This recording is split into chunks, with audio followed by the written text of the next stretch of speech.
Miss Jensen clapped her hands smartly as the girls began to chatter and waited for silence before she spoke. When she did so, the children must have realized from her tone that she was in no mood to be trifled with, and both twins and Annie mumbled, "Sorry, miss," before settling back in their seats, all three wearing expressions of meek obedience which an angel might have envied. Miss Jensen cleared her throat. "I know you're excited at the thought of returning to Liverpool after so long away," she said, smiling a little. "But this conversation is getting us nowhere, and there's still work to be considered." She turned her head to glance at the clock. "I shall give you an essay to be done between now and tomorrow morning, so get out your homework books, please."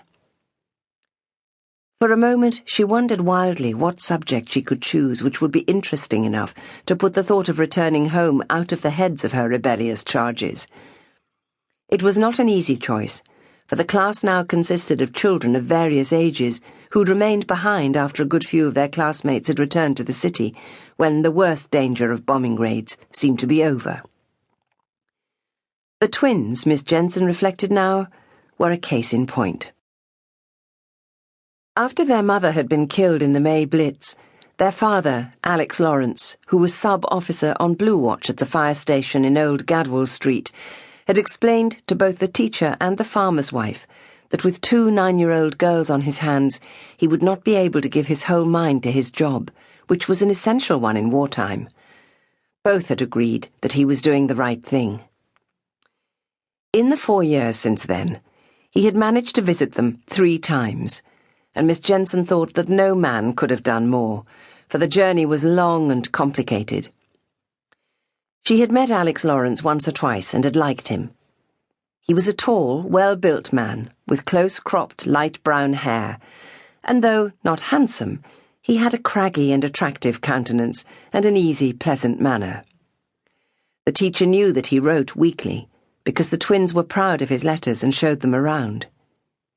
He illustrated them with tiny pictures which he thought might amuse them, and meticulously addressed such letters to each twin by turn, though he knew, of course, that they would read every word of every missive many times over, regardless of to whom the letters were addressed. No girls, Miss Jensen was convinced, could have had a better father, which was as well, since the twins, though delightful in many ways, were not the easiest of children. Now, faced with 2 rows of expectant faces, Miss Jensen thought quickly and came up with a subject she hoped would be within the capabilities of her ill-assorted class. "First, memories," she said briskly. "I want you to write an essay of at least 2 pages in your best handwriting, telling me the very first thing you can remember. That should be possible for all of you, no matter what your age, and because we shan't be here much longer, I shall dismiss the class as soon as you've had your dinner, which will give you a whole afternoon to complete the task. Any questions?" Annie's hand waved, and she jumped up and down in her seat. "Shall we do it in pencil or ink, miss?" "In pencil, of course, since that will enable you to rub out spelling mistakes or grammatical errors," Miss Jensen said, wishing she could have growled, "In blood," the way her old French teacher had answered that perpetually asked question. "Any other questions?" A hand belonging to 8-year-old Lizzie shot up.